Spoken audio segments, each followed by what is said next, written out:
بسم اللہ الرحمن الرحیم۔ تعریف علم التجوید، علم تجوید کی تعریف۔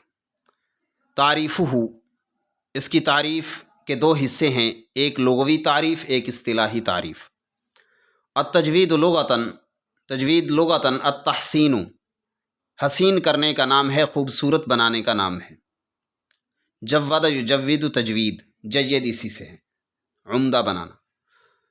اصطلاحی تعریف التجوید اصطلاحاً علم یعرف به اعطاء كل حرف حقه ومستحقه مخرجا وصفتا وقفا وابتداء۔ تجوید ایک ایسا علم ہے جس کے ذریعے سے پہچانا جاتا ہے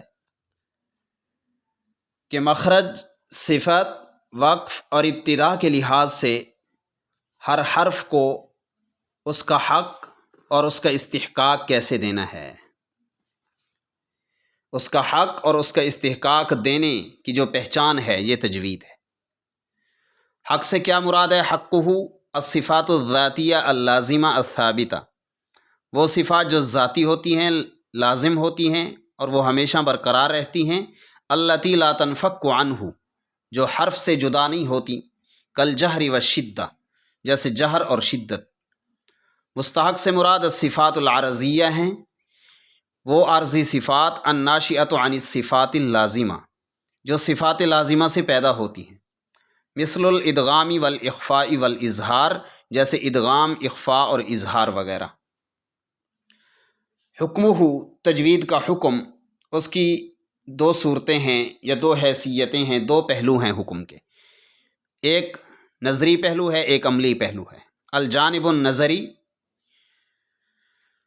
وہو العلم بقواعد علم التجوید، علم تجوید کے قواعد کو جاننے کا نام ہے یا جاننا ہے۔ وضوابطہا، اور اس کے ضوابط کو، وشروطہا، اور اس کی شروط کو۔ نظری پہلو یہ ہے کہ علم تجوید کے قواعد، ضوابط اور شروط کو جاننا، تو کہتے ہیں کہ یہ جاننا حکمہ فرض کفایہ، یہ فرض کفایہ ہے۔ الجانب العملی، عملی پہلو کیا مطلب؟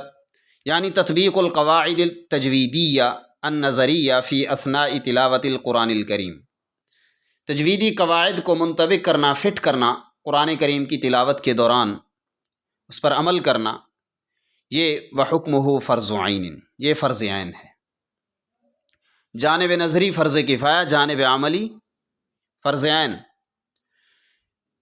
قواعد کو جاننا فرض کفایہ اور قواعد پر عمل کرنا، قرآن کریم کی عبارت پر اسے فٹ کرنا، یہ فرض عین۔ ثمرتہ و فائدتہ، اس کا ثمرہ اور اس کا فائدہ کیا ہے؟ صون اللسان عن الخطأ اے اللحن عند قراءۃ القرآن الکریم، قرآن کریم کی تلاوت کے وقت زبان کو غلطی سے، خطا سے، لحن سے بچانا۔ اور دوسرا فائدہ الفوز برضا اللہ تعالی، اللہ تعالیٰ کی رضا حاصل کرنا، اللہ تعالیٰ کی رضا حاصل کرنا، یہ فائدہ ہے اس کا اور اس کا ثمرہ ہے۔ صلی اللہ تعالیٰ علیہ وسلم۔